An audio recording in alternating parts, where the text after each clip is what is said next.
पाकिस्तान की cricket team test match हारी है वेस्टइंडीज के हाथों। तो बजाय इसके कि सबकी परफॉर्मेंसेस के ऊपर बात की जाए, पाकिस्तान में सिर्फ एक ही बात बार बार की जा रही है कि बाबर आजम तो विकेट पे सेट हो चुके थे और बाबर आजम ने अपनी 50 कंप्लीट करने के बाद सिंगल क्यों निकाला। मतलब पहली ही गेंद थी ओवर की, उस पर बाबर आजम ने सिंगल लेके नेक्स्ट ओवर खेलने के लिए अब्बास को क्यों दे दिया। ये बातें चल रही हैं कि जब 7 आउट हो गए थे तो फिर उसके बाद खुरम शहजाद को क्यों बाबर आजम जो वो स्ट्राइक पे लेके आता रहा और किस लिए बाबर आजम ने मोहम्मद अली को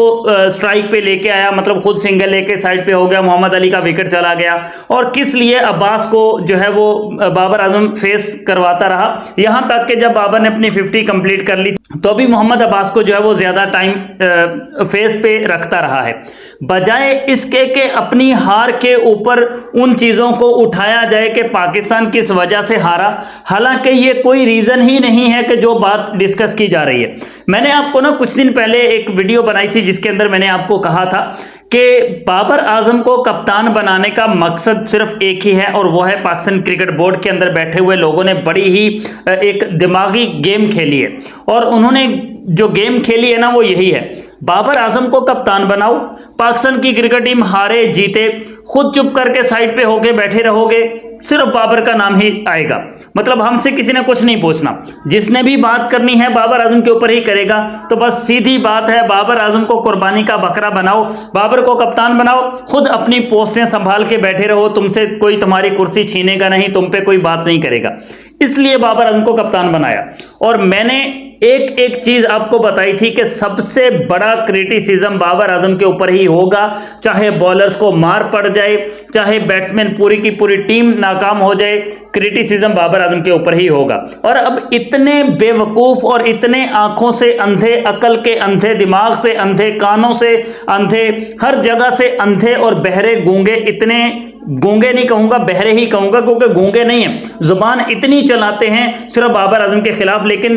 अक्ल उनको क्रिकेट की टके की भी नहीं है जो आके बातें करना शुरू हो जाते हैं। भाई तुम लोगों से अगर कोई पूछने वाला हो तो तुम्हें इतनी अक्ल नहीं है तुम्हारे दिमाग में। वो जिसको कहते हैं ना, वो गली मोहल्ले में वो एक फेरी करने वाला जो बंदा होता है ना, अगर उसको भी क्रिकेट का देखने का शौक हो ना तो उसको भी वो भी ये वाली बात बोलेगा कि बाबर आजम ने बड़ी अच्छी बैटिंग की, बाबर आजम ने 58 रन किए, बाकी सब नाकाम रहे हैं।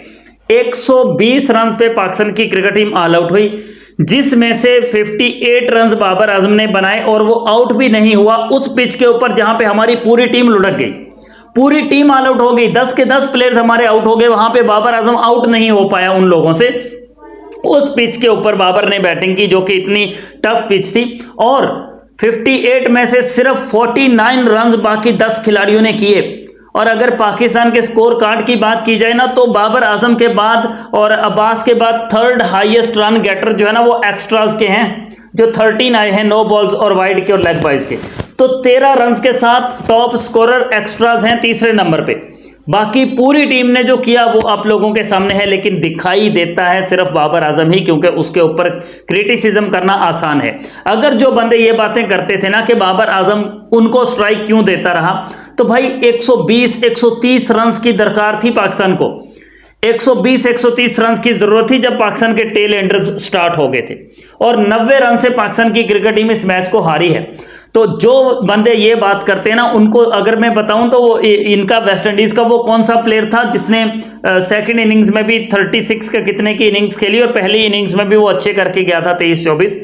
Shamarh Joseph. शेमार जोसेफ ने 61 रन किए हैं 2 इनिंग्स के अंदर,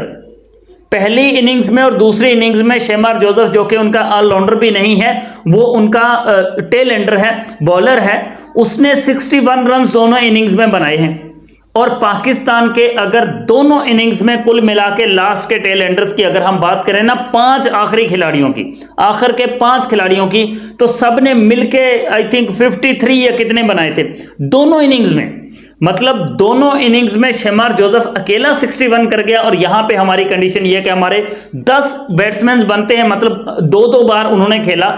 पहली इनिंग्स में भी 5 बैट्समैन ने खेला, दूसरी में भी 5 ने खेला, तो 10 इनिंग्स बनती हैं कुल मिला के। 10 इनिंग्स में 53 किए पाकिस्तान के टेल एंडर्स ने और उनके एक ही बैट्समैन ने 61 किए 2 इनिंग्स में,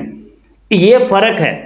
तो भाई जो बाकी टीमों के टेल एंडर्स हैं ना वो रन्स कर रहे हैं, वो रन्स करते हैं। और यहाँ पे 120-130 रन्स की दरकार थी, कोई यहाँ पे कोई 40-50 रहते होते, कोई 20-30 रहते होते तो बात समझ में आती कि भाई बाबर आजम जो है वो स्ट्राइक पे रोटेट करके खुद स्ट्राइक लेता, दूसरों को साइड पे कर देता। तो आप लोगों को पता होगा ना, जो अक्ल के अंधे नहीं है, जिनकी आंखें काम करती हैं, उन्होंने देखा होगा कि बाबर ने एक शॉट मारा था आखिरी गेंद पे, वहां पे सिंगल बनता था, लेकिन उनके फील्डर ने जानबूझ के गेंद नहीं रोका था, उसने जाने दिया, उसने कहा चौका दे दो भाई, रन्स बहुत पड़े हुए हैं, चौका दे दो, स्ट्राइक पे बाबर आजम को नहीं आने देना। तो वो कोई पागल थोड़ी ना खेल रहे थे कि जो इतने आसानी से बाबर आजम को स्ट्राइक रोटेट करने देते कि ठीक है आखिरी गेंद है यार, तुम सिंगल ले लो और आ जाओ सामने। वो हर टीम ना क्रिकेट खेलने के लिए मैदान में उतरती है, तो वो क्रिकेट इस हिसाब से खेल रहे थे कि वो बाबर आजम को इतनी आसानी से स्ट्राइक पे भी नहीं आने दे रहे थे। और कितना बाबर आजम स्ट्राइक पे आ जाता भाई, कितना स्ट्राइक पे बाबर आजम आ जाता, और अगर स्ट्राइक पे वो आ भी जाता तो वो कोई हैरी ब्रूक की तरह से छक्के नहीं मार सकता, वो शाहिद अफरीदी की तरह छक्के तो नहीं मार सकता कि वो स्ट्राइक पे आ जाता, एक ही ओवर में 20 मार जाता, फिर से स्ट्राइक पे आ जाता, अगले ओवर में फिर से वो 40 मार जाता, 30 मार जाता, 15 मार जाता और 10 ओवर में खेल खत्म कर देता। तो ऐसा कुछ सीन नहीं है। बाबर आजम की जो क्रेडिबिलिटी है, जो बाबर आजम की परफॉर्मेंसेज है ना, वो सबको पता है कि बाबर आजम किस टाइप का प्लेयर है। वो यही सिंगल डबल करता रहता, या कोई बीच में अच्छी बॉल मिल जाती तो वो चौका मार देता, जो कि उसने आखिरी ओवर में भी मारा था। वो जहां पे उसको मौका मिला उसने बाउंड्री भी हासिल की, जहां पे उसको मौका मिला उसने सिंगल भी हासिल किया। लेकिन मतलब जो बंदा स्टैंड खड़ा रहा, जो बंदा स्टैंड लिया, जिस बंदे ने, वही एक बार फिर से इन सब की आंखों में चुभ रहा है, वही बंदा इन सबको चुभ रहा है। तो भाई साहब अपना इलाज करवाओ, बाबर आजम की परफॉर्मेंस पे उंगली मत उठाओ। बाबर आजम ने अच्छा खेला, बाबर ने अच्छा परफॉर्म किया, लेकिन आप लोगों को समझ नहीं है अगर क्रिकेट की, तो भाई जाके गोलगप्पे खाओ, छोड़ो क्रिकेट को। तुम लोगों के बस की बात ही नहीं है, क्रिकेट क्या चीज़ है, क्या समझना है, किसने कैसा खेला, ये तुम लोगों के बस की बात नहीं है।